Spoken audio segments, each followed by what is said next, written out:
My friends! Uelo. Professor Norberto, diretamente dos estúdios APK, São Paulo, Brasil, Direito Penal Básica para concursos. Vamos nessa, meu querido! E é bem básico mesmo, cara. A ideia é você ter uma visão genérica do direito penal, a parte geral do código, porque você que estuda eventualmente para a carreira dos tribunais, normalmente, dependendo do tribunal que você vai prestar, só cai crimes. E, cara, estudar o crime sem você entender os conceitos do crime é complicado. Sem você entender direito o que é uma consumação, o que é uma tentativa, o que é a própria definição do crime, o que é um crime culposo, o que é um crime doloso, o que é um arrependimento posterior. Então, fica difícil, às vezes, para o aluno, quando vai estudar a parte especial, que são os crimes propriamente ditos, porque alguns concursos pedem só a parte especial, se você não carrega com você alguns conceitos da parte geral do Código Penal, que é uma parte introdutória, por assim dizer. E hoje nós vamos cuidar especificamente de um assunto da parte geral que eu considero muito importante. Muito importante. Nós vamos falar hoje sobre a teoria do crime, cara. A teoria do crime é maravilhoso, é fabuloso você entender a dinâmica do crime para poder aplicar isso nos crimes propriamente ditos, essa parte conceitual que nós vamos abordar hoje, beleza? Então, de uma forma bem descontraída, bem tranquila, vamos passar para vocês alguma coisa desse conteúdo. Vamos ver se nós conseguimos hoje, nesses nossas quase 2 horas de encontro de aula, ver o máximo de assuntos relacionados à teoria do crime. Então, meu querido, minha querida, meu queride, por que não dizer? Vem comigo agora, começando a parte geral do Código Penal Brasileiro, a teoria do crime. Então, olha só, o Código Penal Brasileiro, maravilhoso Decreto-Lei 2848 de 1940 e suas atualizações. Então nós vamos de parte geral, que é essa parte conceitual do Código Penal Brasileiro. A parte geral, gente, ela é bem extensa, né? A parte geral começa no artigo 1º do Código Penal e vai até o artigo 120, ok? No nosso encontro anterior, nós falamos algo para você sobre a aplicação da lei penal, do artigo 1º até o artigo 12. Hoje nós vamos falar sobre a teoria do crime. E a teoria do crime está aqui, meu querido. Olha que beleza. Teoria do crime. Começa aqui no artigo 13 e vai até o artigo 25, beleza? Então, não são muitos artigos, mas são temas relevantes. E para a gente entender essa teoria do crime, o que eu costumo fazer? Eu pego este tema, este tópico, e subdivido ele em subtemas, beleza? De modos que, quando você ouve falar teoria do crime, na sua cabeça tem que abrir esse planilhamento que eu vou te mostrar aqui. Isso vai facilitar a sua compreensão do direito penal. E eu costumo, né, fazer esse roteiro de estudo, é um roteiro de estudo, cara, que são conceitos básicos. Então, o primeiro conceito que eu gosto que o aluno tenha é um conceito sobre o que vem a ser uma infração penal. Porque às vezes você abre lá questão de concurso, fala sobre infração penal, mas quando você procura interpretar, identificar o que é uma infração penal, às vezes fica meio obscuro na sua cabecinha. Então hoje vamos ver direitinho o que é infração penal. Depois nós vamos começar a falar sobre um primeiro conceito de crime. Nossa, professor, primeiro conceito de crime, porque crime tem vários conceitos, crime tem milhares de conceitos, por assim dizer. Óbvio que eu estou exagerando, mas tem muito mais do que um conceito. Por isso que eu estou colocando aqui como primeiro conceito de crime. Num terceiro tópico, nós vamos ver um segundo conceito de crime. Nossa, professor, são muitos conceitos de crime? Não, irmão, são só dois que nós vamos ver aqui para facilitar a sua compreensão. Num quarto momento, nós vamos falar sobre uma coisa que parece um palavrão, chama-se superveniência de causa relativamente independente. Nossa, professor! Nossa! Isso parece ser bem difícil, professor. E você vai ver que é mais o tamanho aqui da expressão do que o significado dela propriamente dito. Vamos falar então sobre o que vem a ser isso. Depois, no item 5, vamos conversar algo sobre a chamada relevância da omissão penal. Eita, mas o que significa isso, professor? Eu sou obrigado a dizer que alguns crimes, eles se configuram, digamos assim, na modalidade omissiva. Você deixar de fazer algo e gerar um crime, como é o caso da omissão de socorro do Código Penal. Tem a omissão de socorro do Código de Trânsito Brasileiro também, omissão de socorro. Mas tem algumas pessoas que, em razão da função que ela exerce, da atividade que ela executa, que ela não pode se omitir. Então, quando essas pessoas se omitem, e nós veremos aqui quais são elas, em relação a essa pessoa que se omitiu, a pena aumenta. Por isso que se fala relevância da omissão penal. Depois, nós vamos continuar aqui falando algo sobre o chamado iter criminis, que é o caminho do crime, cara. Você saber as etapas de evolução do crime, que tudo se inicia com a cogitação, depois nós passamos para a preparação do crime, depois você chega nos atos de execução, depois a gente chega na consumação. Isso é importante para você depois compreender quando que um crime é consumado, que a pena é de um jeito, quando que o crime é tentado, a pena vai ser de outro jeito. Então a tentativa do crime e a consumação do crime estão dentro desse subtema chamado de iter criminis, que em latim significa o itinerário do crime, o caminho do crime. Beleza? Depois, no item número 7, nós vamos falar alguma coisa aqui sobre a classificação dos crimes.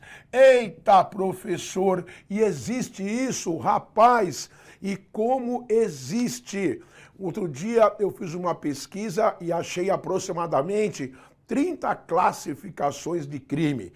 Crime próprio, crime impróprio, crime de mão dupla, crime subjetivo, crime plurissubjetivo, crime impossível. Aqui nós vamos pegar a classificação básica do Código Penal para não confundir sua cabeça. Depois, numa outra oportunidade, a gente aprofunda essa classificação. Vamos falar aqui dos crimes dolosos, do dolo direto, do dolo eventual, do crime culposo, da culpa consciente, da culpa inconsciente e do crime impossível, que é a classificação que aparece taxativa no Código Penal brasileiro.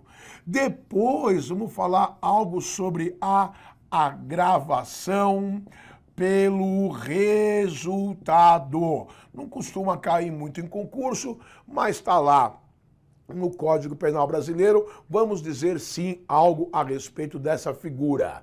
Depois, aqui no item número 9, nós vamos falar algo sobre a chamada desistência voluntária. O que acontece quando a pessoa começa a praticar o crime e desiste? Eu não quero mais fazer isso, eu não quero. Então tem consequências em relação a essa desistência voluntária e também em relação ao arrependimento eficaz. Cometeu o crime e se arrependeu. E agora, o que eu faço, menino? Cometi la crème de la crème. Pois é, nós vamos ver o que vai acontecer se você se arrepender de forma eficaz. E temos também a figura do arrependimento posterior. Alguns crimes admite que você se arrependa dessa forma e isso produz alguns efeitos em relação, digamos assim, às consequências daquilo que você fez, beleza? No item número 11, vamos falar algo sobre a figura chamada de erro de tipo. No item número 12, vamos falar algo sobre o erro de proibição. Gente, bem sinteticamente mesmo, sem aprofundar, porque a intenção aqui não é o aprofundamento, mas ter uma noção genérica do que acontece quando a pessoa age amparada por essas figuras. Erro de tipo, qual a consequência, erro de proibição. Depois, no item número 13, nós vamos falar algo sobre a culpabilidade. E isso é importante, meu amigo. Eu costumo dizer, porque quem tem tem medo. Então é a culpabilidade. Depois, no item 14, vamos falar algo sobre as excludentes de culpabilidade. Olha que beleza! O que acontece quando se reconhece no comportamento do sujeito ativo uma excludente de culpabilidade, beleza? Depois, nós vamos falar aqui no item número 15 sobre a famosa ou as famosas excludentes de antijuridicidade. Muito importante isso aqui, cara. Vamos falar sobre a legítima defesa, sobre o estrito cumprimento do dever legal, sobre o exercício regular de direito, o estado de necessidade. E vamos fechar o pacote aqui falando sobre a teoria finalista do direito penal, que é a cereja do bolo. Como você vai interpretar uma conduta e vai conseguir identificar qual crime foi praticado. Foi uma lesão corporal seguida de morte ou foi um crime de homicídio? Foi um crime de aborto que gerou o resultado lesão corporal gravíssimo na vítima? Ou foi um crime de lesão corporal gravíssima que acabou acarretando um aborto? Porque são crimes diferentes, julgados em locais diferentes, com penas diferentes, inclusive. E quem nos habilita, digamos assim, a interpretar corretamente qual foi o crime praticado, dentre outros recursos, por assim dizer, é a teoria finalista do direito. Beleza? Então, eu costumo dizer que quando você olhar para a parte geral, teoria do crime, artigo 13 a 25, você identificar esses 16 tópicos e você, com suas palavras, conseguir escrever 2 linhas a respeito de cada um deles, cara, é sinal que você está mais do que preparado para ser aprovado numa primeira fase de concurso. A gente fala primeira fase porque é a prova objetiva e, eventualmente, tem concursos em que há uma segunda fase, em que você tem que desenvolver um pouco mais a sua ideia, mas isso, com o tempo, vai sendo assimilado. O importante é você adquirir esses conhecimentos primários aqui do direito, porque vão fazer você entender o direito penal de uma forma diferente.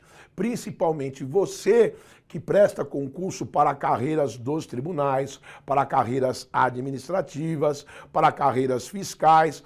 Eu nem falo carreiras policiais, porque no concurso de carreiras policiais, de fato, o enfoque do direito penal, ele é mais, digamos assim, em termos de quantidade, mais assertivo, tem um maior volume de matéria relacionada ao direito penal. As outras carreiras quase nem tanto. E às vezes, como eu falei, eles pedem temas do Código Penal brasileiro, como por exemplo os crimes. Quer ver um concurso que é assim? Só para você ter uma ideia, o concurso do Tribunal de Justiça de São Paulo.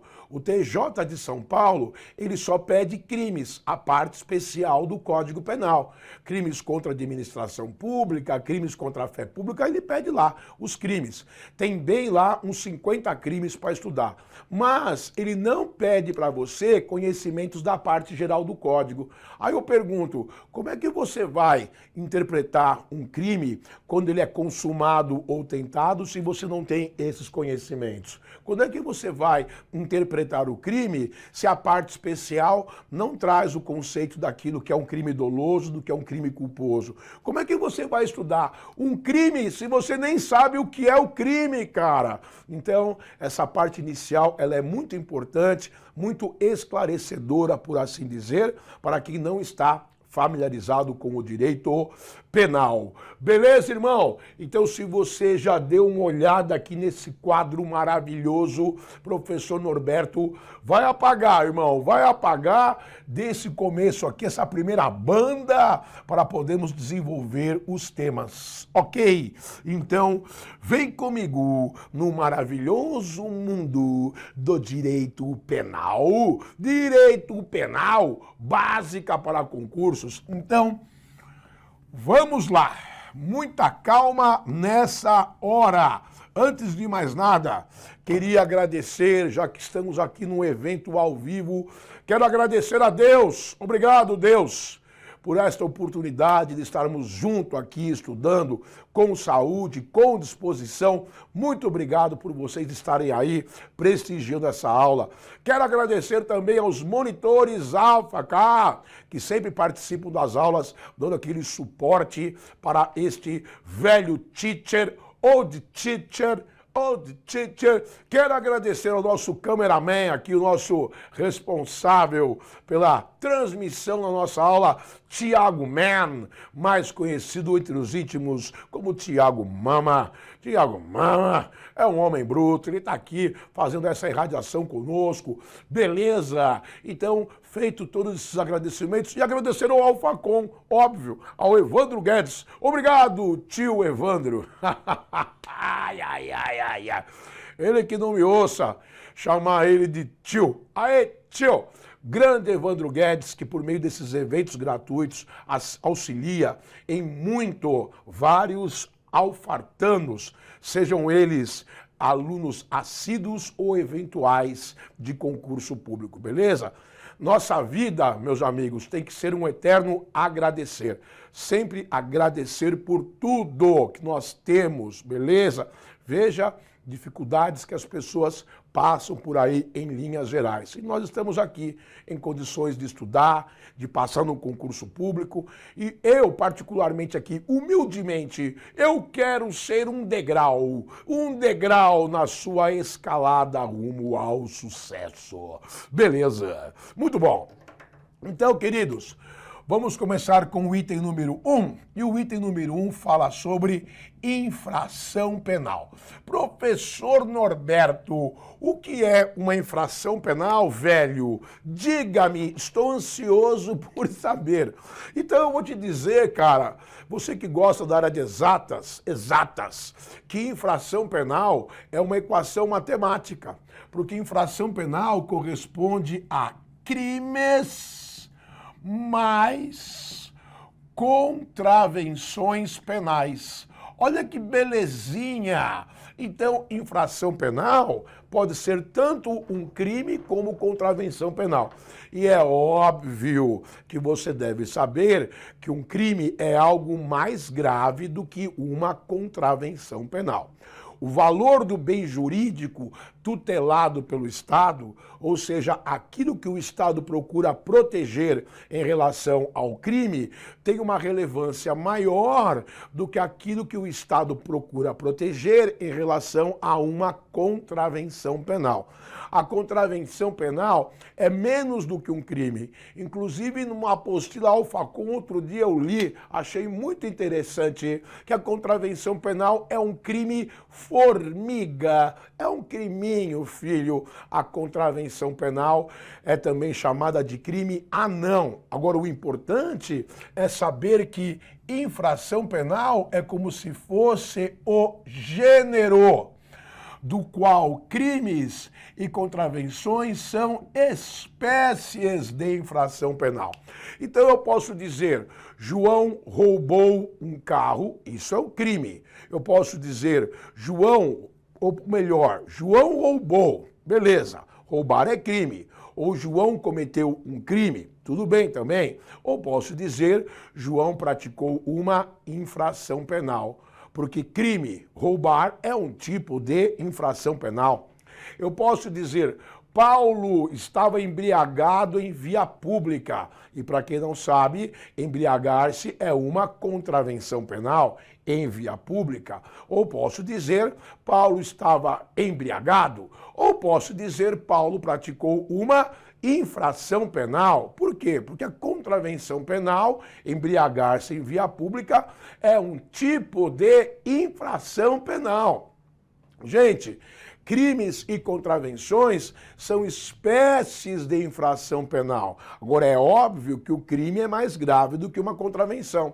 Se amanhã você ouvir falar na rua, vocês viram o Pedroca, coitado, a polícia passou e levou ele. Por quê? Por quê? Aí vão responder, Pedroca foi prego praticando uma contravenção, uma infração penal.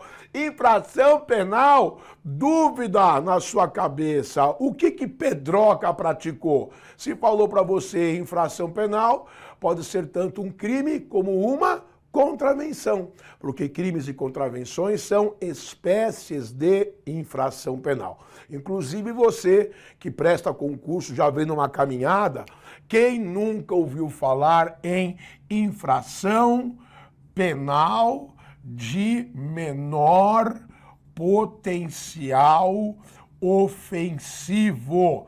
Quais são as infrações penais de menor potencial ofensivo da Lei 9.099 de 95, a Lei do Juizado Especial Criminal na área estadual e a Lei 10.259 de 2001, que também é o GCRIM, só que na esfera federal. Quais são as infrações penais de menor potencial ofensivo?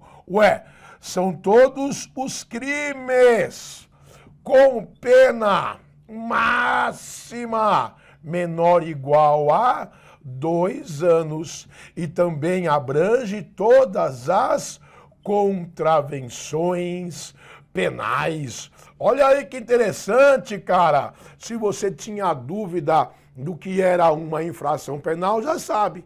Crimes e contravenções. Agora, se falar para você infração penal de menor potencial ofensivo nos termos do GCRIM, tanto faz da Lei 9.099 de 95 como da Lei 10.259 de 2001, são crimes com pena máxima até 2 anos e todas as contravenções penais.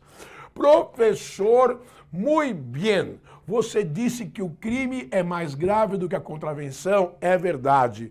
E essa diferença repousa aonde, professor? O senhor falou já em relação ao bem jurídico tutelado pelo Estado. Quer um exemplo disso? Quando eu pergunto porte ilegal de arma, crime ou contravenção? Cara, eu tenho certeza que a maioria é crime, porte ilegal de arma, de weapon é bom? Porte ilegal de arma, crime ou contravenção? A resposta, irmão, depende. Porque se for um porte legal de arma de fogo, isso é crime, Estatuto do Desarmamento. Mas se for porte legal de uma arma branca, uma faca, um punhal, um nunchaku, Bruce Lee, um soco inglês, isso é uma contravenção penal. Percebeu? Mais grave, arma de fogo, porte legal, crime. Menos grave, arma branca, porte legal, contravenção penal. Mas a essência, gente, o que difere um do outro, repousa nas penas. Então, penas aplicáveis aos crimes.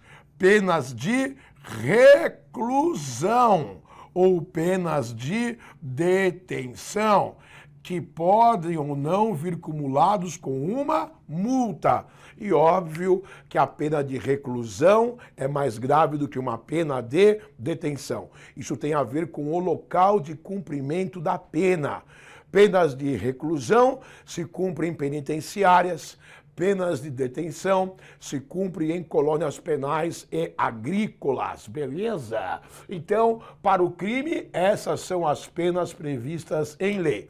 E quais são, professor, as penas previstas para as contravenções penais? Aqui você tem a prisão simples, que na verdade a pessoa nem recolhida vai ficar em casa. Prisão simples e também a possibilidade de aplicação de multa, né? Quem vai verificar a pena é o legislador. Então cada crime tem a sua pena correspondente, o mínimo e o máximo legal, e entre o mínimo e o máximo o juiz aplica a dosimetria, a dosagem da pena.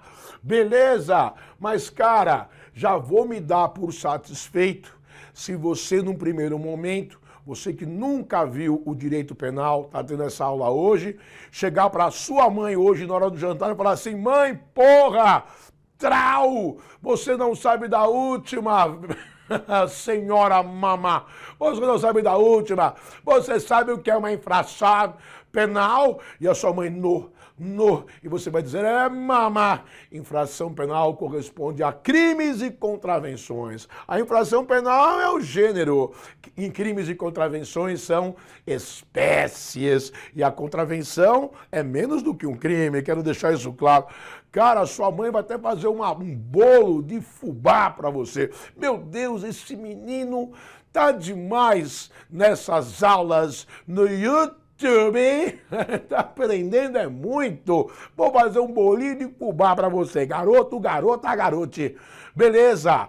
Então, meus queridos, vamos ficar inicialmente com esse conceito de infração penal. Já me dou por satisfeito se você conseguir visualizar isso e lembrar da chamada infração penal de menor potencial ofensivo do Juizado Especial Criminal, estadual ou federal, que são crimes com pena máxima até 2 anos e todas as contravenções penais. Muito bem, meus queridos, vamos apagar agora o lado de cá para continuarmos aqui na nossa exposição, beleza? Hoje, professor Norberto não está fazendo interações no YouTube, mas no próximo encontro nosso aqui, vou pedir para o nosso querido Tiago disponibilizar para a gente fazer uma rápida conversa aqui com vocês, beleza? Ver um feedback, se a mensagem está sendo transmitida a contento, enfim. Próximo encontro, eu prometo que nós faremos isso, que deve ser nesta próxima quinta-feira, salvo engano. Mesma bate-hora, mesmo bate-canal, beleza? Então vamos lá, para o item número 2, cara, vamos cuidar agora do primeiro conceito de crime, rapaz. Então, cara, entenda você que crime tem vários conceitos. E todo mundo sabe que crime é uma coisa horrível, crime é uma coisa medonha, o crime é uma coisa tristonha. Professor, mas tecnicamente, diga-me, por favor, o que é um crime? Então eu vou chegar para vocês aqui no chamado conceito analítico de crime. E novamente outra equação matemática para você que gosta da área de exatas. Você vai memorizar assim. O primeiro conceito de crime dizia que crime é um fato típico. Esse fato, além de típico, ele tem que ser antijurídico. E a pessoa que comete o crime, ela tem que ser culpável. E esse fato, além de tudo, de ser típico e antijurídico, ele tem que ser punível. Ei, professor, esse não é o conceito de crime. Calma, jovem, calma. Esse foi o primeiro conceito de crime. Se dizia que crime era um fato típico, antijurídico, culpável e punível. Professor, o que significa isso? E eu respondo, foda-se, decora! Fato típico, jurídico, culpável e punível. Fato típico, jurídico, culpável e punível. Fato típico, jurídico, culpável e punível. Professor, o que significa isso? Dane-se! Crime, fato típico, jurídico, culpável e punível. Beleza? Gente, com o passar do tempo, os estudiosos do direito se debruçaram sobre esse conceito, mais precisamente sobre o elemento punível. Horas bolas. E punível tem a ver com pena. E pena tem a ver com sanção. Então é óbvio que todo crime, para ser coibido, ele tem que ter uma pena, não é verdade? A pessoa comete o crime, a pessoa tem que ser punida. Um crime onde não se pune não serve para absolutamente nada, não desestimula, não responsabiliza o autor do crime, ele não sofre as consequências. Então, de fato, o crime tem como previsão ser punível. Gente, e interessante o que eu vou lhe dizer agora. Para que serve, professor, a pena? Então, existem linhas de interpretação. Alguns diziam que a pena visava uma ressocialização do criminoso. A pena, acima de tudo, ensinava o preso a conviver novamente em sociedade. Era uma medida de ressocialização. O preso entra na cadeia, na penitenciária, ele cumpre a pena, ele se reeduca e está apto a retornar para a sociedade. O que você acha? Você concorda com isso? É isso. O preso hoje sai da cadeia recuperado. Eu diria que há exceções. Eu diria que as estatísticas falam mais alto do que qualquer coisa.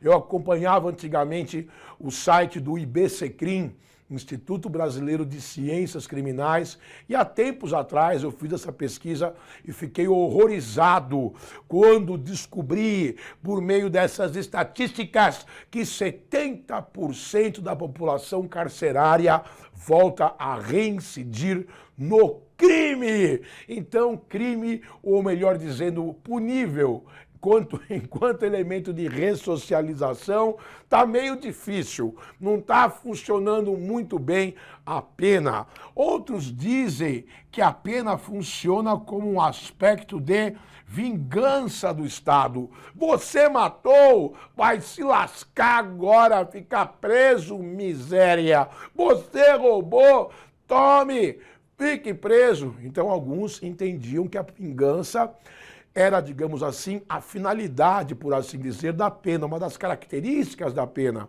E outros diziam que não, que a pena funcionava como elemento de exemplificação. Ou seja, você quer ficar preso ali, ó, lá na penitenciária de Boa Vista, Rondônia, penitenciária federal, você quer ir para lá? Acho que é lá mesmo, né? Boa Vista. Você quer ir para lá? No, eu não quero. Então não cometa crime, menino, porque se cometer crime é para lá que você vai, hein? Então, como elemento de exemplificação. Com o passar do tempo, chegou-se à seguinte conclusão. Hoje, de fato, mais modernamente, há entendimento sim que a pena do elemento punível aqui tem esse triplo caráter. Ele funciona como elemento de ressocialização, como elemento de exemplificação e como elemento de vingança. Ok? Só que os estudiosos do direito entenderam, chegaram à conclusão que o elemento punível não devia mais integrar o conceito de crime. Por isso, ele foi excluído. Agora, entenda, quem comete crime vai ser punido. Tem que ser punido, mas o elemento punível não integra mais o conceito, porque a pena, a bem da verdade, ela é uma consequência do crime e não faz parte, digamos assim, da sua definição. E por esse motivo começou-se a dizer que conceito analítico de crime, crime é um fato típico, antijurídico e culpável. E como esse conceito é dividido em três partes, entenderam que essa seria a chamada teoria tripartite, também conhecido como teoria tripartida, porque o crime está separado em três partes, beleza? Agora, vamos entender, cara, o que é cada um desses elementos. Porque até então, você estava decorando o crime. Homicídio, matar alguém. Peculato, apropriar, desviar coisa alheia móvel que tem a posse o servidor. Furto, subtrair coisa alheia móvel. Beleza, mas o que é o crime? Qual o conceito de crime? E aqui está ele. É um fato típico, antijurídico e culpável. Gente, o que significa ser culpável? Culpável, vamos definir assim inicialmente, é a capacidade que cada pessoa tem de responder criminalmente pelos seus atos. Isso é a culpabilidade, beleza? Eu acredito que nós todos aqui, vocês que estão assistindo essa aula, eu e demais pessoas, todos somos culpáveis. Temos capacidade de responder criminalmente pelos nossos atos. Mas no Brasil existem pessoas que não são culpáveis. E quem são essas pessoas? Quem no Brasil não comete crime porque não tem culpabilidade? Então, uma primeira delas, vamos colocar aqui, são os loucos. Loucos de todos os gêneros. Nasceu doido, era bom da cuca, ficou doido em razão de algum trauma emocional. Aliás, o que tem de gente aí, cara, tendo surto psicótico, não tá escrito, rapaz. Não tá escrito. Hoje eu vi aí uma mulher, uma médica, dirigindo um carro pelada, bateu o carro, saiu correndo nua. Alegação, surto psicótico. E não sei, cara, tá todo mundo tendo surto. Vindo pra cá, ouvindo o rádio agora, aqui no estado de São Paulo, na praia, no Guarujá, o cara do nada puxou uma faca, saiu espetando gente lá, mas o que é isso? Desculpa, alegação, surto psicótico. Então tá na moda esse negócio de surto psicótico, não é verdade? Bom, isso é o que a pessoa está alegando. Vamos ver depois no processo penal o que vai acontecer. Então, cara, se ficar constatado que a pessoa é doida, nasceu louca, ficou louca no transcurso da vida, teve um surto psicótico, bateu a cabeça, perdeu massa encefálica, loucos não cometem crimes. Agora é importante você não esquecer disso. Quem neste mundo de Jaws tem poder de dizer é louco mesmo, hein? É louco de pedra. Quem tem capacidade de afirmar isso? Não é o médico, não é o psiquiatra. não é o psicólogo, é o juiz de direito, com base no princípio do livre convencimento motivado do magistrado. Lógico que o juiz vai se utilizar desses laudos periciais formados por psiquiatras, psicólogos, enfim, mas não é isso que vai vincular a decisão do juiz, porque ele pode, inclusive, discordar do laudo. Eu já vi casos do médico dizer é doido de pedra e o juiz falar não, não concordo, não é doido e por aí vai, beleza? Mas o que importa é você saber que essas pessoas com enfermidade mental, não é isso? Não cometem crime, porque não tem culpabilidade. Quem mais não comete crime, meu jovem? O menor de 18 anos. Você sabe que essa expressão menor, ela já está assim, digamos, deturpada do nosso Código Penal brasileiro por pelo menos 30 anos, não é isso? Porque a partir da criação do ECA, Estatuto da Criança e do Adolescente, 1990, não se usa mais a expressão menor. Hoje o que você tem são crianças que vão de 0 a 12 anos incompletos. Você tem adolescentes que vão de 12 anos completos a 18 anos incompletos, que nós informalmente chamamos de menor. E menor não comete crime, cara. Ele não sabe o que está fazendo, meu amigo, mas ele comete uma coisa chamada de ato infracional. Então não diga amanhã, se o seu vizinho, Joãozinho, de 13 anos, matar alguém, não diga, Joãozinho, você cometeu um crime, não, mama, não, você pode traumatizar a criança. Diga, você praticou um ato infracional de homicídio, ato infracional de estupro, ato infracional de latrocínio, ato infracional de tráfico de droga. Não diga crime. E qual a diferença prática, professor? Ué, se eu, você, amanhã matar alguém, podemos puxar até 40 anos aí de cadeia. E o menor, quando mata alguém, se for adolescente, pena máxima ou sanção de até 3 anos de internação. Beleza? Então, também não tem culpabilidade o menor de 18 anos. E o último que podemos enquadrar aqui é a figura do silvícola. Gente, o silvícola é o índio que nunca teve contato com o homem branco. Alguns falam assim, é o índio aculturado. Errado, porque ele tem a cultura própria dele. O que ele não conhece, digamos assim, são as regras de convivência de sociedade do homem branco. E não faz muito tempo, acho que uns 2 anos atrás ou 3 anos atrás, eu acompanhei pelas redes sociais aí uma expedição no Brasil que foi lá fazer um contato com uma aldeia indígena do extremo norte do país, não sei qual estado, se foi Roraima, se foi Amazonas, não sei onde é que foi.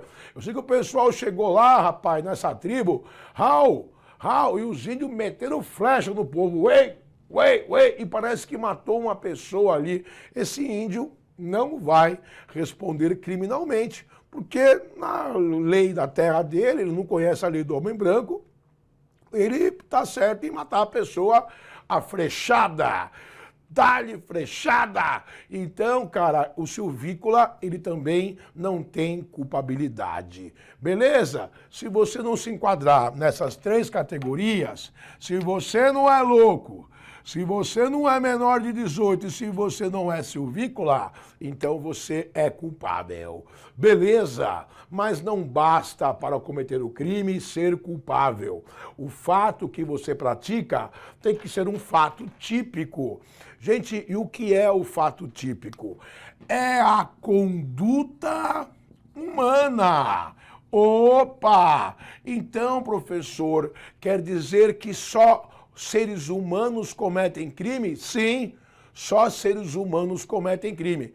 Inclusive, essa semana aqui, se eu não me engano, que passou aqui em São Paulo, a Polícia Militar foi atender uma ocorrência, violência doméstica, me parece, e o dono da casa lá, o agressor, canalha, soltou um pitbull pra cima do PM, cara. E o PM, para se defender, teve que atirar no animal. O animal pobre. Se não fosse ali também, entre a vida do policial e do animal, por favor, né? Vamos prestigiar o policial. Mas o grande responsável foi o cara que lançou o animal contra o polícia. O pitbull não cometeu crime nenhum, pombas, né? O animal não comete crime. Quem comete crime é o cara que lança o pitbull contra o policial. Aí sim. Então, o fato típico é conduta humana. Só seres humanos cometem. E mesmo assim você viu, tem 3 seres humanos que não. Menores de 18 anos, silvícolas e loucos. E o que é essa conduta humana? O que é o fato típico? É a conduta humana ativa, de você fazer algo, ou conduta humana omissiva, você deixar de fazer algo, desde que esse algo esteja previsto em lei. Olha aqui. É o próprio princípio da legalidade do direito penal. Não há crime sem lei anterior que o defina. Não há pena sem prévia cominação legal. Então, cara, fato típico é isso. Conduta humana ativa ou omissiva prevista em lei como sendo crime. Cara, quando você vê lá homicídio, qual é o fato típico? Ou como se fala também, o tipo penal, ou como se fala também, a tipicidade. Ué, o homicídio é matar alguém. Esse é o fato típico.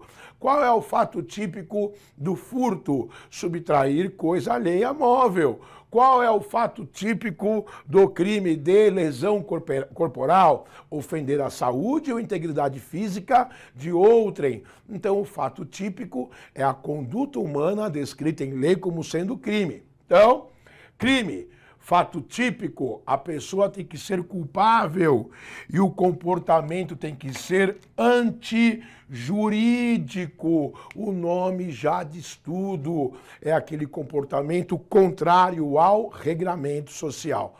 Cara, ninguém pode sair por aí matando pessoas. Isso é um comportamento antijurídico, contrário ao regramento social, contrário ao convívio em sociedade, contrário ao nosso modo de viver. Mas você pode eventualmente matar alguém em legítima defesa. Isso exclui a antijuridicidade. Beleza? Então, cara, guarde esse conceito de crime que é bacana. O que é um crime? Fato típico, antijurídico e culpável, beleza? Isso é o conceito analítico de crime. Se para você parece pouco, no último concurso que nós tivemos aqui em São Paulo, de delegado da Polícia Civil, concurso de 2018, banca VUNESP, pode ir lá pesquisar para ver se eu não estou lhe dizendo a verdade. Pergunta no concurso para delegado: crime é considerado segundo a sua teoria analítica? 2 pontos. Alternativa A, um fato típico, antijurídico e punível? Não. Alternativa B, um fato típico, culpável e punível? Não. Alternativa C, um fato antijurídico, culpável e punível? Não. Alternativa D, um fato típico, antijurídico e culpável? Sim. Então esse é o conceito analítico de crime. Nós sabemos aqui que essa nossa aula, por assim dizer, abrange ou atinge vários níveis de estudantes. Gente que já é advogado, gente que já está há anos no caminho de concurso público, na caminhada, gente que está começando agora. Então, só para você não ficar, digamos assim, com problemas de percepção, você que já vem estudando, você vai encontrar alguns autores que entendem que não, esse não é o conceito de crime. Existem doutrinas, por assim dizer, que dizem não. Crime é um fato típico e antijurídico. Eles não consideram o culpável como sendo parte integrante do conceito de crime, porque eles entendem essa doutrina que o culpável tem a ver, isso tem a ver com o comportamento do sujeito ativo do crime, aquele que pratica a conduta. Então, para essa linha de interpretação, crime é tão somente um fato típico e antijurídico, e a linha que entende isso é a chamada teoria bipartite do crime, ou teoria bipartida, que entende o crime como sendo tão somente um fato típico e antijurídico, beleza? Aí, gente, é o seguinte, professor, qual das duas teorias é a correta? Sou obrigado a dizer que ambas são corretas, beleza? Ambas. Só que uma linha entende como sendo a teoria tripartida e outra a bipartite. Normalmente, para concurso de carreiras policiais, se segue mais a teoria tripartida, estatisticamente falando. Para concurso de admissão de OAB, até outro dia eu estava vendo, o pessoal segue a linha bipartite. Mas, né, é só para saber que existe essa possibilidade. Beleza, meus queridos? Então, em relação ao primeiro conceito de crime, acredito que está tudo agora claro.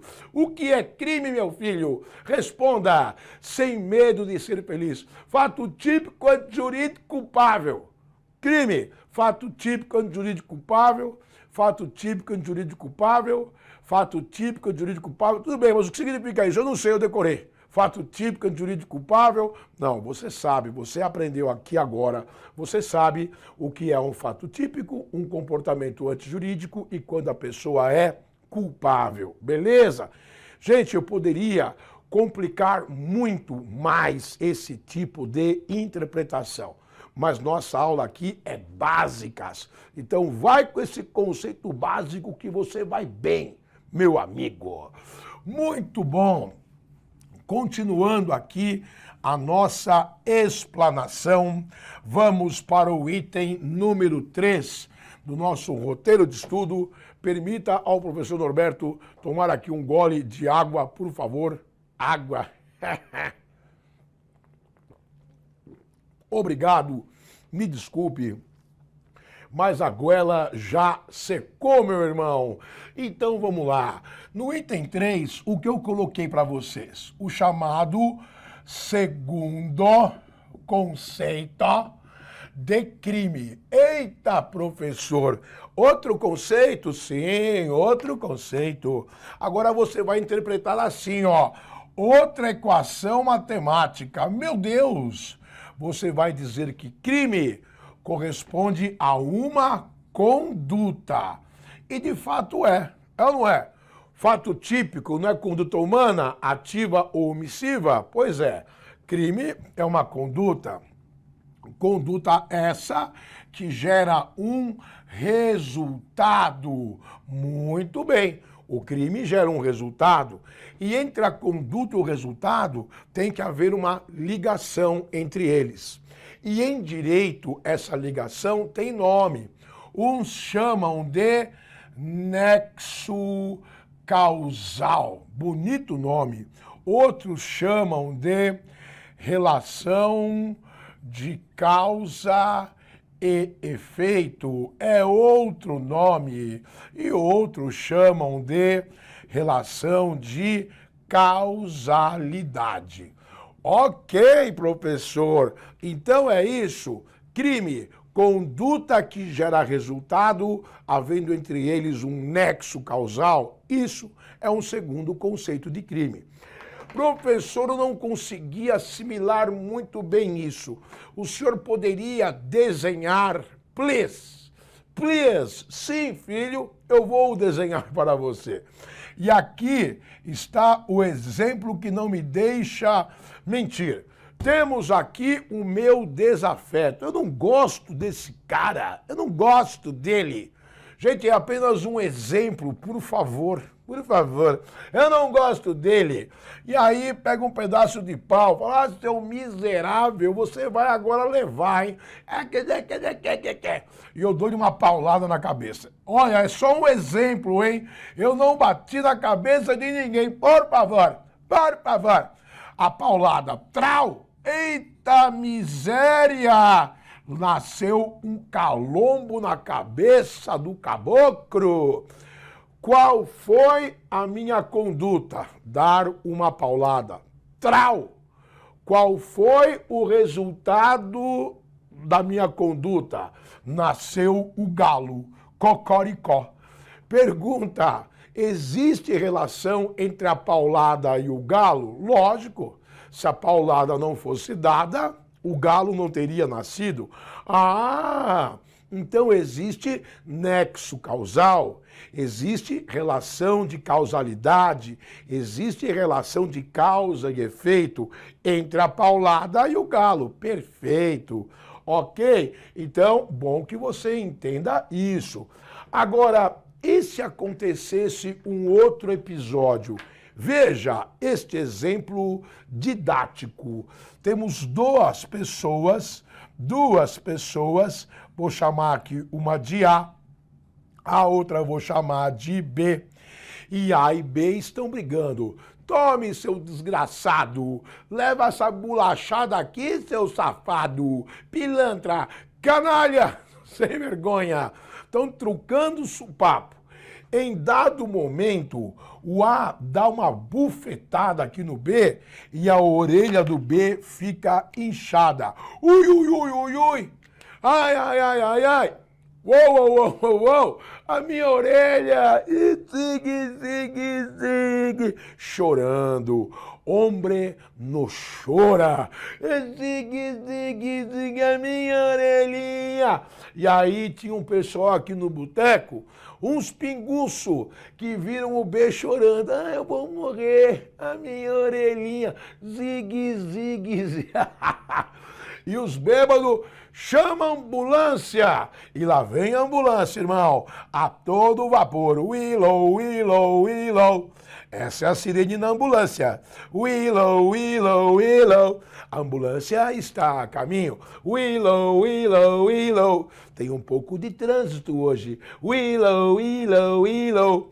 Está chovendo, inclusive. Willow, willow, willow. A ambulância chega no local. Desce o enfermeiro. Desce o motorista. O que está acontecendo aqui, porra? Enfermeira e motorista estavam almoçando e tomaram um drink a mais. Estão alcoolizados, lamentável. O que está acontecendo aqui, porra? A minha orelhinha. Joga esse menino lá atrás da ambulância. Uau! Vamos para o pronto-socorro agora. Willow, willow, willow. Velocidade máxima. Willow, willow, willow. Tem um pouco de trânsito, tá chovendo, pista molhada. Willow, willow, willow. Trau, trau. Batem num poste, plum. Escata, plum. Shibum. Sababa. Gente, o que acontece do acidente? Morre o motorista, morre o enfermeiro. E o nosso amigo aqui, letra B, o orelhudo, morre também. Todos morrem. Meu Deus, que desgraça, professor. Sim, muito triste. A pergunta que não quer calar é: A, que deu a bufetada aqui no B, ele vai ou não responder pelo evento morte? Vai ou não vai responder? Gente, e a resposta é não. Não vai responder. Por quê? Porque não existe relação de causa e efeito entre a bufetada que foi dada e o resultado morte, não é verdade? Horas, se o B morreu, foi por causa de negligência, imprudência, imperícia do motorista da ambulância. A culpa foi do motorista. Mas se o B não tivesse dado o tapa na orelha, o A não tivesse dado o tapa na orelha de B, ele não teria morrido. Cara, não existe esse tipo de digressão em relação ao direito penal, não é? Então você vai numa loja, compra uma arma, aí você vai e mata uma pessoa. O culpado do homicídio é quem te vendeu a arma, porra. Se não tivesse, o cara não tivesse vendido a arma, mas não é assim que a coisa funciona. Cada um responde na medida da sua culpabilidade, daquilo que fez. Então, gente, veja, a conduta foi dar um tapa na orelha. O resultado final foi evento morte. Então, não existe nexo causal entre o tapa e a morte. Se não existe o nexo causal, houve uma ruptura aqui nessa relação. Ruptura causada por quem? Pelo motorista da ambulância que dirigiu de forma negligente, por exemplo. Então, toda vez que há uma quebra entre a conduta e o resultado, toda vez que há uma ruptura desse chamado nexo causal, nós estamos incidindo aqui no item 4 do nosso relatório, do nosso roteiro de estudos. E o item 4, se você bem marcou aí, ele fala sobre a superveniência de causa relativamente independente. E o que isso significa? Gente, sempre que ocorre essa chamada superveniência de causa relativamente independente, significa que houve uma quebra do nexo causal entre a conduta e o resultado. E quando isso ocorre, tem que se interpretar o comportamento humano de uma forma. Qual? Quando isso acontece, o sujeito ativo, que é aquele que praticou a conduta inicial, não responderá pelo resultado. Opa! Não vai responder pelo resultado. Não foi ele que deu evento ou deu causa ao evento morte, melhor dizendo. Mas não vai ficar sem chumbo grosso. Não vai responder pelo resultado. Mas responderá pelos atos praticados. Então é isso que você tem que saber, cara, quando a gente fala sobre a chamada superveniência de causa independente. Quando isso acontece, quebra o nexo causal entre a conduta e o resultado. E isso ocorrendo, o sujeito ativo não vai responder pelo resultado, mas vai responder pelos atos praticados. E qual foi o ato praticado pelo A? O tapa na orelha. Então o A vai responder pelo crime de lesão corporal de natureza leve. Gente, isso é a consequência para quem age amparado em relação a uma superveniência de causa relativamente independente. Olha, em tempos hoje de catástrofes, né? Tempos hoje de chuva, é tanta coisa acontecendo. Então, olha um caso prático. Vamos imaginar que dois vizinhos brigaram entre si, um vizinho deu uma facada no outro. Não sei se a intenção era matar, não sei se a intenção era ferir. Vamos pensar em termos de ferir, né? Porque quando o vizinho briga, normalmente a intenção não é matar, não é isso? Então deu uma facada no outro, aí o vizinho machucado, miserável, foi socorrido lá para o pronto-socorro, foi submetido a uma intervenção cirúrgica, horas bolas, está se recuperando, estou bem melhor. Cai um pé d'água desses que está caindo, o telhado cai em cima desse vizinho que acabou de ser operado, é uma fatalidade. Esse que deu a facada, causou a lesão corporal, não vai responder pelo resultado morte. porque a queda do telhado na cabeça dele se deu por conta da chuva, da estrutura do prédio. Então houve uma superveniência de causa relativamente independente. E quando isso acontece, eu não vou responder pelo resultado ocorrido, a morte, mas vou responder pelos atos praticados, eventualmente uma lesão corporal. Beleza, meus queridos? Gente, é o básico para você entender sobre superveniência de causa relativamente independente. Muito bem. E vamos continuar aqui no nosso roteiro de estudo. Como eu disse, o assunto aqui é básicas. Direito penal, básico, ok? Só para você não pegar o Código Penal, ler os artigos de lei e não entender patavina nenhuma. Então é o básico, beleza? Muito bom. O próximo item aqui, o número 5, se eu não me engano, é sobre a relevância da omissão penal. Professor, o que é isso? Gente, lembre-se que eu falei, existe o crime de omissão de socorro. Que crime que é esse? É o crime da pessoa que, tendo condições de prestar socorro a alguém, sem que haja um risco pessoal, eu também não posso me arriscar e morrer também para salvar a pessoa. Então, sem que haja condições de risco pessoal, de vida, então eu tenho que prestar esse socorro e não o fazendo, eu incido na pena de omissão. Agora, tem pessoas que não podem se omitir. A pena em relação a essas pessoas, ela é agravada em relação àquele que se omite. Professor, e me diga, a pena aumenta de quanto? O Código Penal brasileiro, ele não diz de quanto aumentar.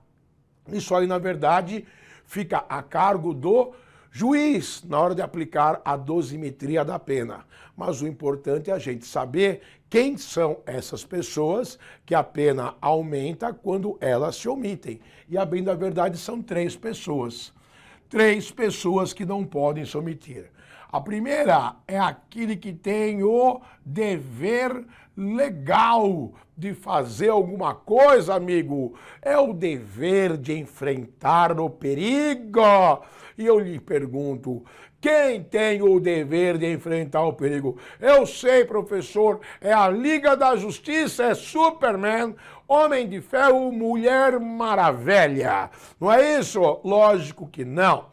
Gente, quem tem o dever legal de enfrentar o perigo? É a polícia, é o corpo de bombeiros, é a defesa civil. Esse pessoal não pode se omitir. Quando é chamado para atender a ocorrência, tem que ir. Lógico que ele não está lá para morrer também, não é verdade? Ele está lá para prestar o socorro. Ele está lá até para se arriscar, até certo ponto. Mas ninguém está lá para morrer por ninguém. Então isso não existe. Professor, mas quando eu vejo esses policiais se formando, eles falam, prometo com o sacrifício da própria vida. Meu Deus do céu. Gente, eu sou obrigado a dizer que ninguém é obrigado a se sacrificar por ninguém. Ah, professor, mas eu vejo, hein? Tem policial que se sacrifica. Olha, amigo, com a minha experiência na polícia de 27 anos, eu vou dizer que não é que o policial se sacrifica. O policial, ele até arrisca a vida dele, isso é fato. Mas o policial, quando toma uma decisão dessa, ele acredita que vai conseguir resgatar a pessoa. Ele acredita que vai conseguir salvar a pessoa e se salvar. Porque se ele tiver convicção que ele vai morrer, eu não acredito que ele faça isso, entendeu? Pela minha própria percepção.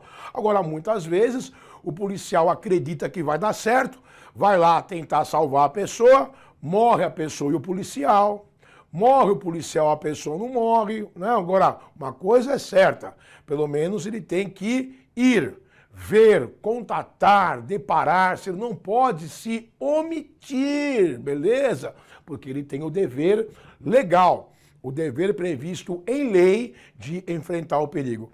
Sabe que uma vez eu acompanhei uma ocorrência de um prédio em chamas e o corpo de bombeiros chegou no local. E o pessoal, o bombeiro experiente, chegou, analisou e disse, olha, do jeito que o prédio já está em chamas, que o fogo já tomou conta da estrutura, pela caloria que está sendo emitida ali da edificação, não tem ninguém mais vivo lá dentro. Ah, mas tinha gente lá dentro. Pois é, mas do jeito que está aqui, não tem mais ninguém vivo, já morreram. E outra, a qualquer momento, essa estrutura vai colapsar. Eu não vou entrar aí, porque uma que a pessoa já deve estar morta. Segundo que vai cair a estrutura. Ah, não tem que entrar. Não vou entrar. Tem, não vou, vai, não vai, prau. Caiu o prédio lá. Gente, esses policiais, né, inicialmente tentaram alguém responsabilizar eles criminalmente. Vocês agiram com relevância da omissão penal. Mas ficou demonstrado no julgamento isso que eu acabei de dizer. Que, primeiro, se tivesse alguém lá, já estava morto, e outra, se o policial entrasse, ia morrer junto. Beleza? Muito bem, então quem tem o dever legal não pode se omitir, volto a dizer, se omitir não significa sacrificar a sua vida em prol de ninguém, beleza? Também não pode se omitir aquele que assumiu o papel de garante ou garantidor, aquele que disse, deixa comigo, rapaz, que eu garanto. Olha, vamos, o professor de natação ensinando os alunos a nadar na piscina, aquela coisa trágica, eu vejo isso porque minhas irmãs são septuagenárias e outro dia se meteram a aprender a nadar. Eu falei, mas agora? Você resolveu aprender a nadar agora, com 70 anos? Eu quero nadar. Então vai nadar, minha filha, vai. Nadar, piscina com 30 centímetros de água morna, é uma maravilha. Com boia no braço, é uma coisa assim do outro mundo. Aí o professor se entusiasmou. Olha, você nada bem, vova. Vova, você está nadando bem. Vamos para a praia fazer a prova dos 9.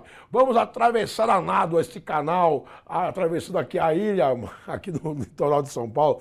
Vamos contornar a ilha Porchá, ficaria em Santos. Mano, é 1 quilômetro de mar. E a véia, acho que eu não vou aguentar. Vamos, lo garanto. Lo garantia sou eu sou el garantidor. E aí lançou o seu professor no mar, nas suas braçadas. É o nado crown, é o nado down, é o nado round. Uá, uá. E a vela atrás. Tic. Ele tá tendo uma câimbra, e o professor vai se lascar. Gente, o professor não pode abandonar the old woman, no caso minha irmã, não pode. Por quê? Porque ele assumiu o papel de garantidor, pô. Então, se ele se omite nesse tipo de comportamento, a pena em relação a ele agrava. Beleza? E também não pode se omitir aquele que criou o risco. Ei! Você foi o causador do problema. Você não pode se omitir. E eu me lembro daquele caso trágico. Era uma vez 2 amigos. Um magrinho e o outro um pouco gordinho. O gordinho e o magrinho. Aí o magrinho falou assim, ei, gordinho, você viu ali? Aí a vizinha, chegou um cachorro novo lá no quintal da vizinha. Chegou um cachorro lá, é um pitbull. O pitbull sanguinolento. Olha o pitbull ali, irmão. Olha o pitbull, tá nervoso. Vamos lá, pombas. Encher o saco do pitbull. Aí o gordinho fala assim, não, mano, deixa quieto, o cachorro é mó de boa.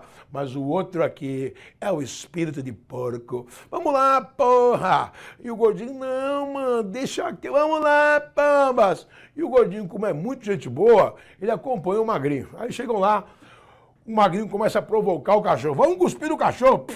Gosta aí, gordinho. Aí o gordinho vai na boa. Né? Gosta dele. É da puta. Gosta do cachorro. Rapaz, eu fui do canil da PM aqui, de São Paulo, fiz um curso. Eu aprendi uma coisa em relação a cachorro. Você deve desconfiar do cachorro que não late. O cachorro que late muito, normalmente se dá um grito. Uá! Ele... Agora, o cachorro que não late, esse você tem que ficar preocupado, irmão. Sabe por quê? Porque enquanto você está aqui cuspindo no cachorro, ele está pensando, como é que eu pego esses filhos da puta aí? Como é que eu pego eles? E o pessoal cuspindo aqui, aí o cachorro pula aqui na rua, lascou-se. O magrinho vai embora. E o gordinho vai, pip, pip, pip, pip. Gente, quem o cachorro vai morder primeiro? O magrinho, pele e osso ou o gordinho, saboroso, nutritivo? É bacon puro. É lógico que ele vai morder o gordinho primeiro. Agora, quem criou o risco, o magricela, ele não pode abandonar o outro. Tem que voltar e morder o cachorro, eu não sei. Tem que fazer alguma coisa, ele não pode deixar o outro ao léu. Beleza? Então, se esse criou o risco, se ele se omite, a pena é agravada. Então é isso, cara, o que é a relevância da omissão penal. São pessoas que não podem se omitir e que quando se omitem em relação a elas, a pena é agravada. Aquele que assumiu o papel de garante e garantidor, aquele que tem o dever legal e aquele que criou o risco. Beleza? No mais, tenho a dizer para você o seguinte: como se chamam as condutas dessas pessoas que deveriam fazer algo e nada fizeram? Então, são chamadas de omissão imprópria. É assim que é chamado. Agiu com omissão imprópria. Ou então é a chamada conduta comissiva por omissão. Omissão imprópria ou conduta comissiva por omissão é exatamente a mesma coisa, beleza? São pessoas que deveriam ter feito algo, nada fizeram e em relação a eles a pena agrava. Outro dia apareceu uma questão de concurso assim. Era uma vez a piscina de um clube. Era uma vez um salva-vidas contratado para cuidar das crianças. E nesse dia de verão, alguém abriu a piscina e a molecada entrou. E o salva-vidas estava atrasado para o trabalho, problema de condução. Quando ele chegou na piscina, tinha uma criança já morta, afogada. Aí o pessoal, olha lá o salva-vidas, tá vendo aí? Olha, é por sua causa, hein? É por sua causa que as crianças morreu. É por sua causa. Não, calma aí, amigão. Calma aí. Por quê? Porque quando se fala em relevância da omissão penal, o sujeito ativo, no caso o salva-vidas, que assumiu o papel de garante e garantidor, ele tinha que ter visto a criança se afogando e nada feito. Aí sim. Agora, se ele chegou atrasado, não está sabendo de nada, como é que ele pode ser responsabilizado por um evento dessa natureza? Então, cuidado quando for interpretar questões desse matiz, né, desse tipo, dessa espécie. Obviamente que aqui, nessa básica de direito, nosso objetivo não é aprofundar problemas, questionamentos, mas só você ter uma visão panorâmica da coisa. Beleza? Muito bom, meus queridos. E estamos aí caminhando ponto a ponto. Hoje, agora, item 5, relevância da omissão penal. E agora nós vamos falar do iter criminis. Gente, todos esses tópicos aqui são interessantes, mas até agora os mais que nós vimos interessantes, eu diria, conceito de infração penal, conceito de crime, a teoria tripartite, relevância da omissão penal, superveniência de causa independente, né? Segundo o conceito de crime, mais ou menos. Agora, esse tópico 6 aqui, ele é importante, beleza? E eu estou me referindo aqui ao chamado iter criminis. É o caminho do crime, meu querido. Eu costumo dizer o seguinte, permita-me humildemente molhar a goela. Irmão, 56 anos de idade. Hoje de manhã dei aula para a PM do Distrito Federal. Coisa linda, coisa linda. Então o professor Norberto vai ficando meio capengo já. Mas eu vou entrar aí num programa de educação física. 1, 2, 3, 4. 1, 2, 3, 4. Eu estou fazendo dieta. A dieta de Salem. Mentira, fazendo porra nenhuma, eu vou fazer. Então, gente, quando a gente fala em iter criminis, isso é o itinerário do crime. Eu costumo dizer, cara, que o crime é igual um ser humano. O crime nasce, o crime cresce, ele se desenvolve, ele atinge a maturidade, o crime morre. Então, o crime é igual uma pessoa, nasce, cresce, atinge a maturidade e morre. O crime passa por etapas de evolução. E são essas etapas que nós iremos ver agora, beleza? Então, vamos lá. Vamos tratar esse iter criminis por fases. E a primeira fase do iter criminis é a chamada cogitação. E o que é você cogitar o crime? Meu amigo, cogitar o crime é você pensar o crime, ok? E já vou te dizer, para você ficar tranquilo, porque pensar o crime não é crime. Quem nunca pensou em dar uma bufetada no chefe? Quem nunca pensou?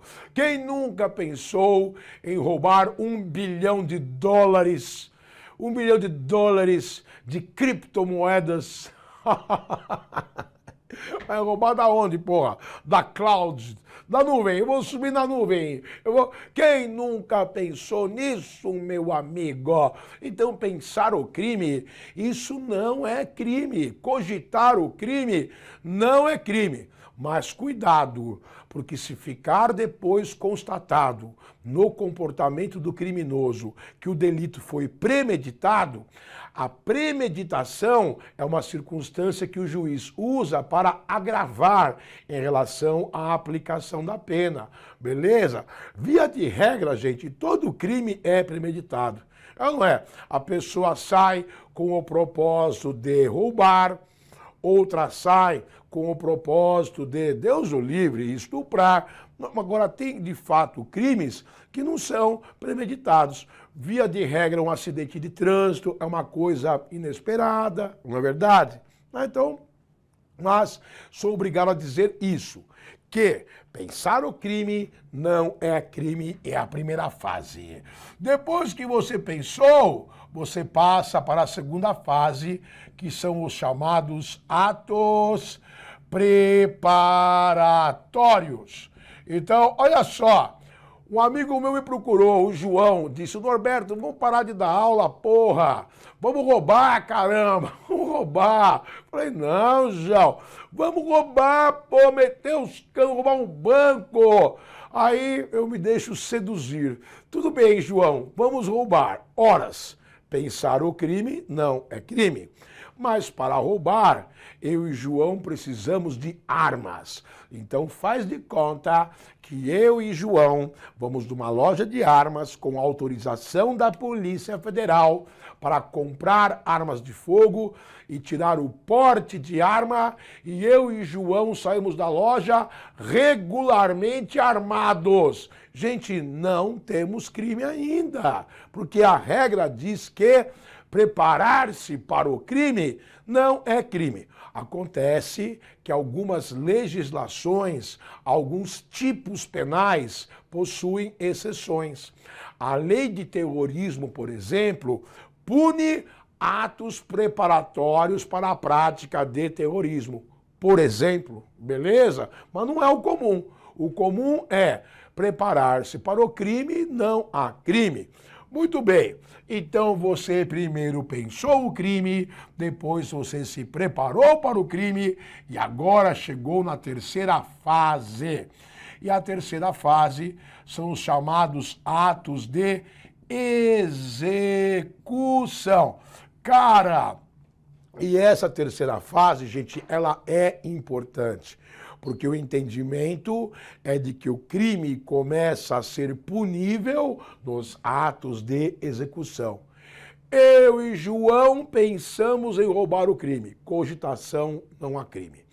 Eu e João, devidamente autorizados pela autoridade competente, compramos armas para roubar o banco. Não é crime, estamos nos atos preparatórios. Eu e João estamos armados, entramos no banco, pegamos a fila do caixa e quando chegou a nossa vez, pegamos os trabucos, show me the money, show me the money. Passa a grana aí, miserável, passa os tutu, velho. Gente, então o crime começa a ocorrer. O crime ocorre justamente nos atos de execução. Essa é a regra. E eu tô lá, todo empolgado, passa a grana, porra. Quando a polícia chega, cerca o banco, ai meu Deus do céu, e os homens da lei gritam, largue suas armas, seus malfeitores, criminosos, largue as armas, freeze, don't move. Drop the gun in the floor. Meu Deus do céu, a aula transmitida em inglês, double language, simultâneo, television, now, double, larga essa porra dessa arma.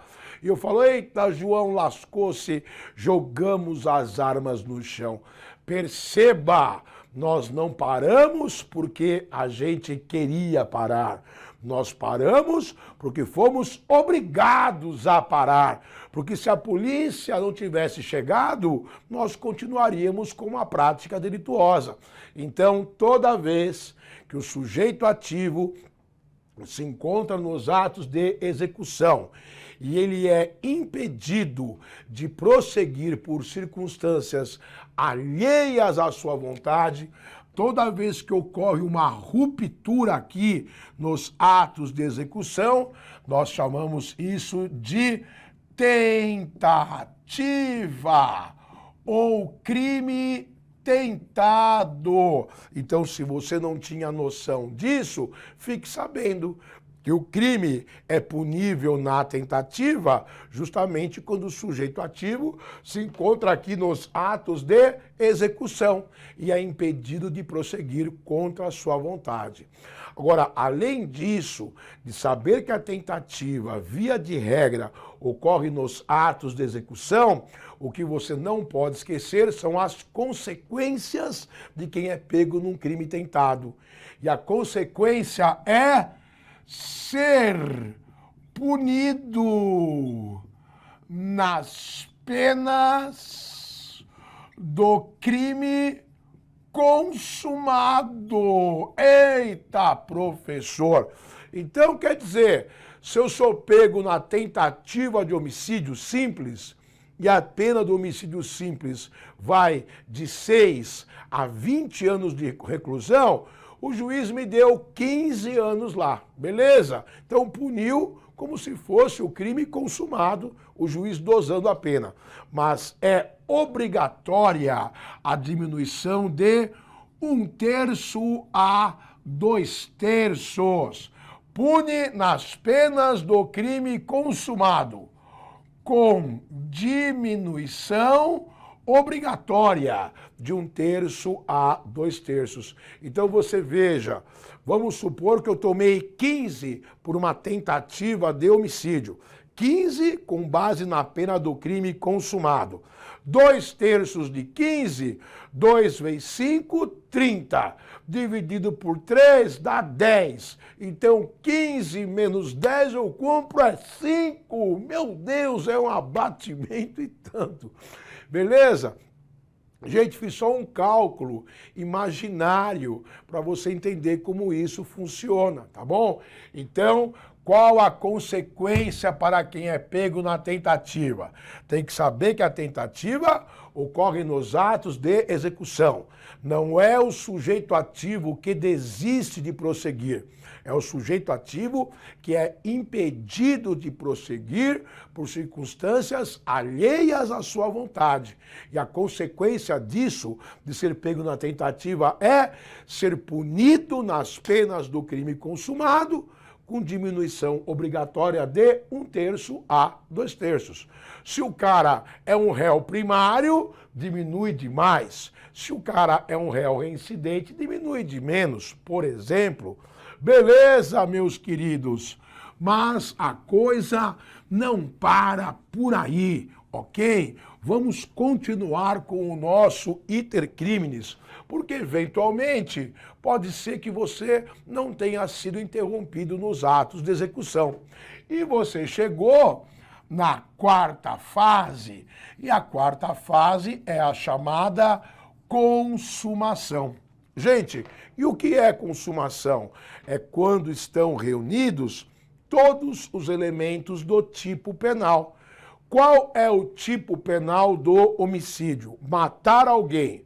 Você foi lá e matou a pessoa está morta, caindo no chão, o crime está consumado, porque estão reunidos todos os elementos do tipo penal, ou seja, matar alguém, ali há um cadáver. Você pode dizer isso. Quando estão reunidos todos os elementos do tipo penal, ou você pode dizer que crime consumado é quando a conduta praticada encontra exata correlação com aquilo que a lei diz ser crime. Pode dizer assim também. Isso é o crime consumado. Gente, ó, você está andando pela rua, encontra um cadáver no chão. Ó, a dead man, a dead body, um cadáver cheio de tiro. Você dá chuta o cadáver e fala, olha, tá duro que nem um pau, está morto, morto. Aí você abre o Código Penal, artigo 121, matar alguém. Olha para o cadáver, morto. Olha para o Código Penal, matar alguém. Olha para o cadáver, morto. Olha para o Código Penal, matar alguém. Olha para o cadáver, morto. 3 horas depois, matar alguém, morto. Matar alguém, morto. Matar alguém, morto. Eureka! O crime está consumado. Quando a conduta praticada, morto, cadáver, encontra exata correlação com o que a lei diz ser crime, matar alguém. Ou quando estão reunidos todos os elementos do tipo penal. Gente, normalmente o crime termina aqui na 4ª fase, na consumação. Mas existem alguns crimes que têm uma 5ª fase. E essa fase é chamada de exaurimento. Gente, e o que é o exaurimento? Nem todo crime tem essa 5ª fase. Mas o exaurimento, gente, ele é um algo mais. Ele é um plus. Palavra em latim, plus, que significa mais, irmão, mais. Então você que gosta de usar palavras estrangeiras, olha, é um plus, Gente, não é plus. Latim é plus. Plus é o exaurimento, é um algo mais que confirma que o crime está consumado. Então, já você vai estudar um crime do artigo 316 do Código Penal Brasileiro, que é o crime de concussão. Um crime feio, praticado por funcionário público. E que crime é esse? A concussão é o funcionário público que vai exigir indevidamente alguma vantagem do particular. Então o fiscal chega para você lá e diz: escuta aqui, meu amigo, essa obra que você está fazendo está tudo irregular, viu? Eu quero R$ 5.000 para não multar você por essa obra. Aí a vítima: meu Deus do céu, se eu quero 5.000. Aí a vítima diz: tudo bem, tome, fiscal, tome os 5.000. Gente, o crime de concussão, ele se consuma quando o servidor público vai exigir a vantagem. Eu quero R$ 5.000 para não multar você. O crime já está consumado. Quando a vítima diz: tudo bem, fiscal, tome o dinheiro, e o fiscal pega o dinheiro e põe no bolso, esse dinheiro no bolso não é a consumação. A consumação se deu quando ele exigiu a vantagem. O dinheiro no bolso é mero exaurimento. Confirma que o crime está consumado. Beleza? Então, meus queridos, gostaria que você gravasse essas figuras do iter criminis, as fases. Cogitar o crime, pensar o crime não é crime. Segunda fase, atos preparatórios, preparar-se para o crime não é crime, mas existe a exceção da lei de terrorismo, que pune atos preparatórios para a prática desse delito, mas em regra não. Lembrar que o crime começa a ser punível na terceira fase, que são os atos de execução.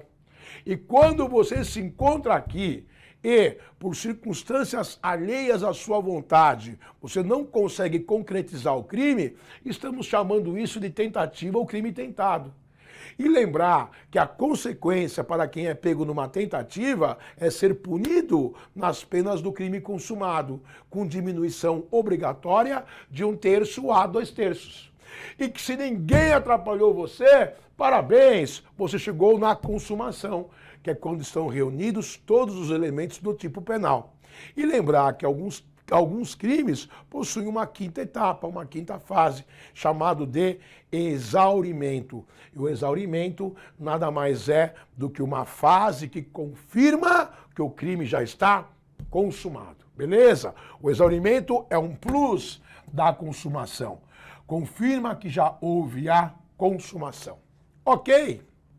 Muito bem. Meus queridos, então nesse compasso vamos seguir adiante. Vamos agora para o item número 7. E o item número 7, meu amigo, é maravilhoso. O item número 7, nós vamos cuidar aqui da classificação de crimes. Classificação dos crimes, beleza? Gente, e nós aqui, como já estamos quase já caminhando para os finalmente da aula, eu vou, como falei desde o início, vamos cuidar aqui da classificação básica dos crimes no Código Penal, nos termos do Código Penal, beleza? Então vamos lá. Saiba você que existem crimes praticados com dolo, acento agudo imaginário no O, dolo. Professor, eu posso falar dolo? Pode, mas fica meio esquisito. Ele praticou um crime doloso. O normal é falar doloso, dolo. Agiu com dolo, não com dolo.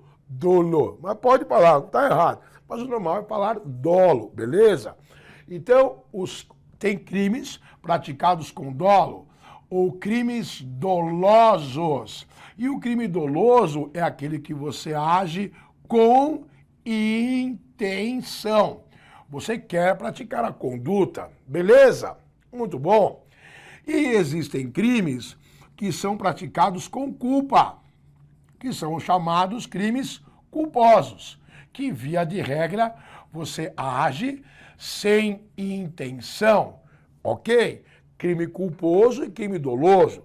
Cuidado com essa palavrinha aqui, culpa, antônimo de dolo, porque essa culpa aqui não tem nada a ver com a culpabilidade que nós vimos no conceito de crime. Lembra? Teoria tripartite. Crime é um fato típico, antijurídico e culpável. Culpável tem outro significado, diferente de culpa e culposo. Ambas as palavras têm o mesmo radical, mas o significado é diferente, ok? Então, culpa, culposo aqui significa sem intenção, certo? Só que, se você analisar bem o conceito de crime doloso do Código Penal, esse crime doloso, ele se subdivide em duas categorias de interpretação. Então, existe o crime praticado com dolo direto, dolo indireta, ou também chamado de dolo eventual. E em relação aos crimes praticados com culpa, sem intenção, se subdivide aqui em duas categorias. A chamada culpa consciente e a chamada culpa inconsciente, beleza? Então estamos aqui classificando os crimes, conforme são praticados com dolo ou com culpa. E existe uma terceira classificação do Código Penal, que é o crime chamado de impossível, porque não pode ser praticado, e o crime é impossível por dois motivos.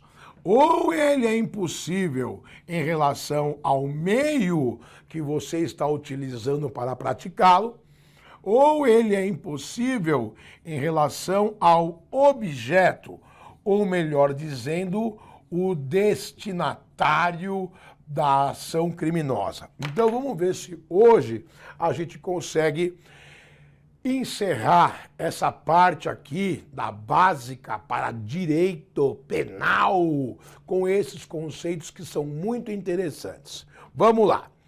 Gente, crime praticado com dolo, dolo direto. Eu quero matar o meu desafeto. Pego uma arma de fogo, ei, fulano, ele olha para mim e eu, morra, seu desgraçado, eu quero matar. É o dolo direto. Toma, trau, trau e trau. Isso é o dolo direto.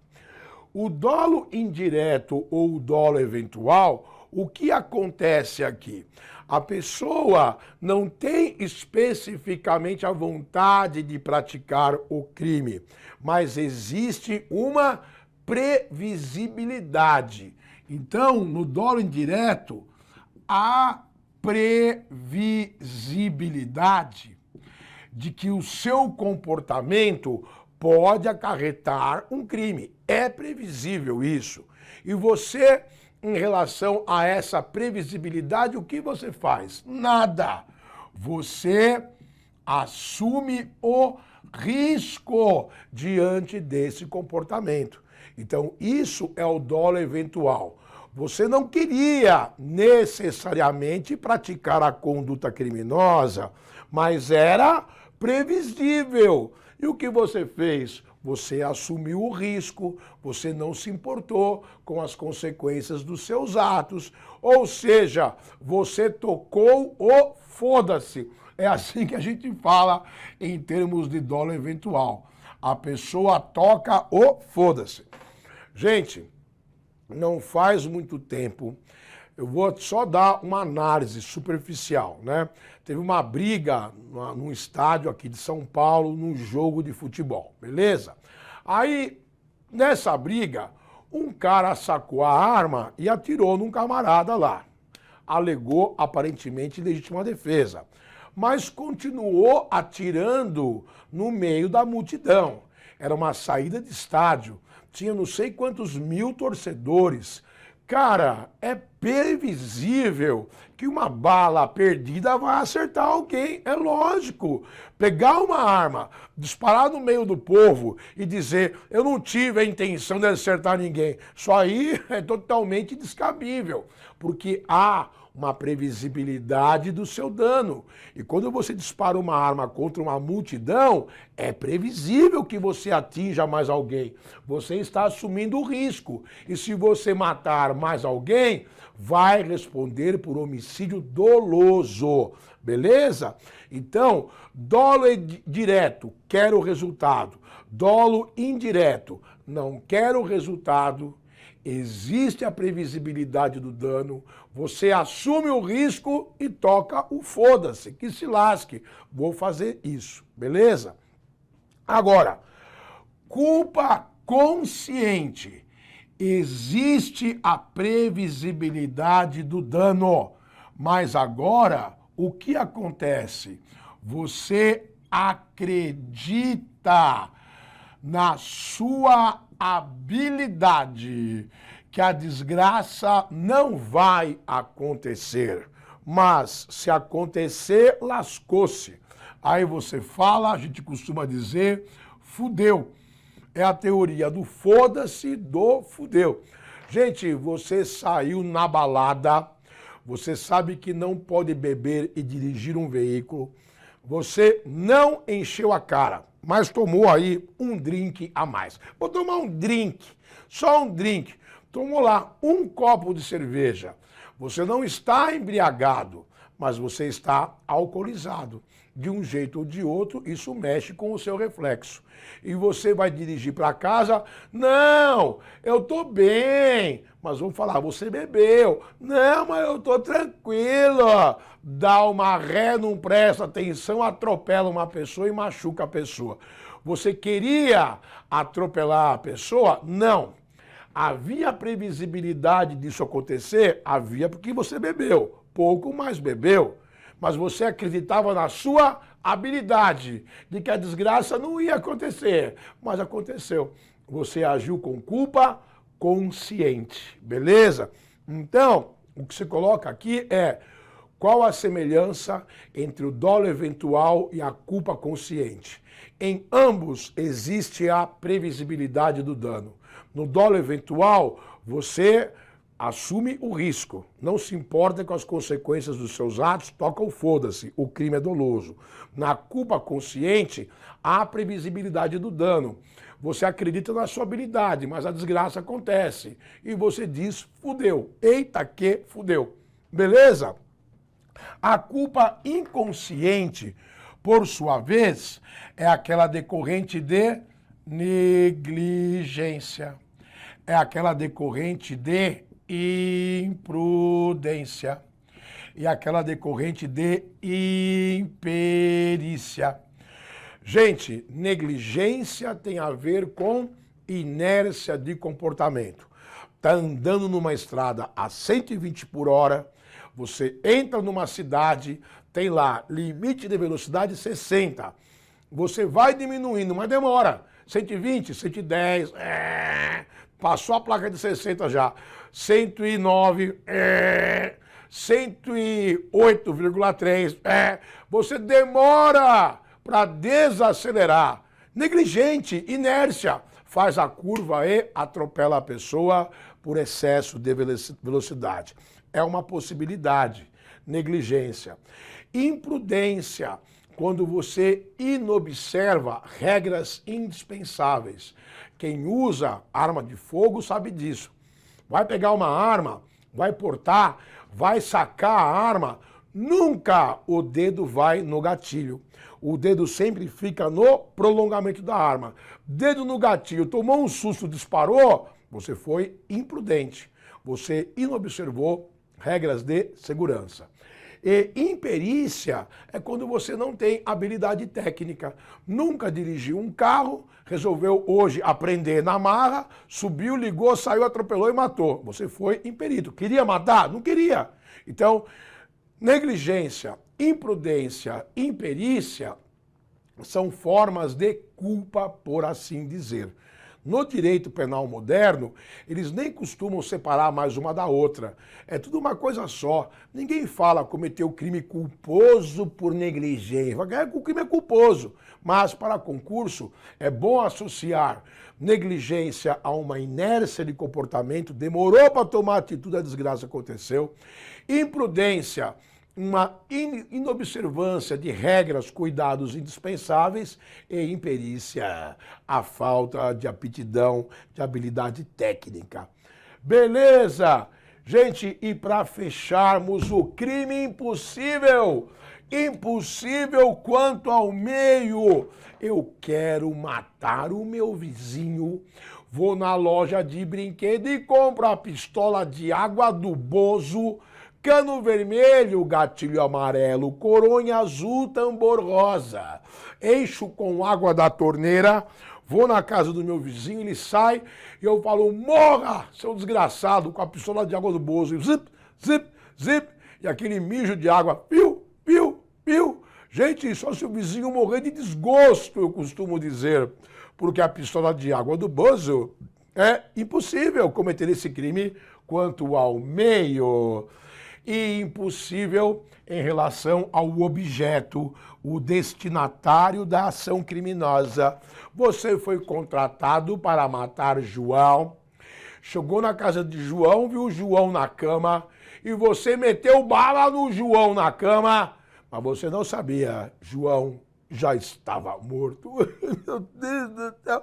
João tinha sofrido um infarto agudo do miocárdio 2 horas antes. Mas você pensou que ele estava vivo, você atirou num cadáver.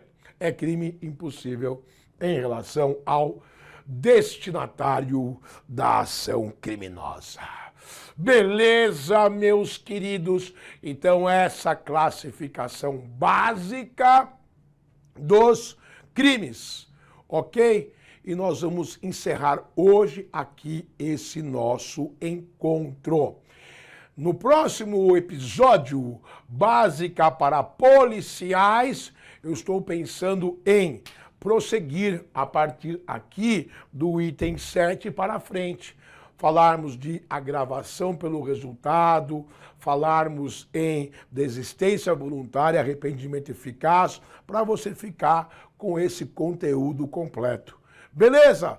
Se você curtiu, menino, menina, menine, é nesta quinta-feira, agora, esta semana, na mesma bate-hora, no mesmo bate-canal, com o mesmo bate-professor, neste mesmo canal, YouTube, Básicas para Policiais. Beleza? Meus queridos, gostaria de agradecer a todos vocês a honra de terem me prestigiado nesse canal, nesse evento. Desejar a vocês uma boa semana, que se inicie de forma maravilhosa, com as bênçãos de Deus, e que você continue nessa sua marcha rumo à sua aprovação. Não desanime, não pare de estudar, continue, cara. Problemas todos nós temos todo santo dia.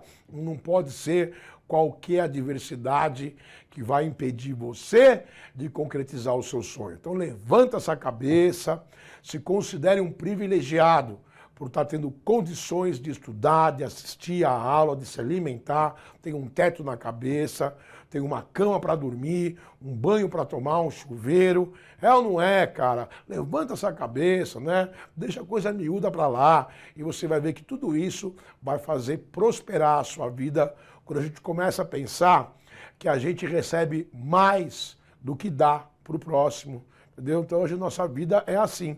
Eu fui, no passado, muito bobo, muito revoltado, muito assim, materialista, cara.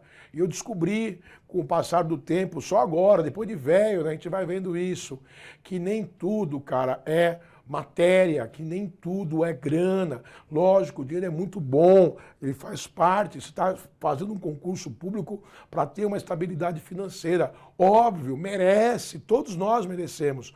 Mas você tem que se conscientizar que o básico da vida, o pouco é muito, quando você se dá conta que tem condições de estudar, tem uma casa, tem um prato de comida, tem uma cama para dormir, tem saúde principalmente, entendeu?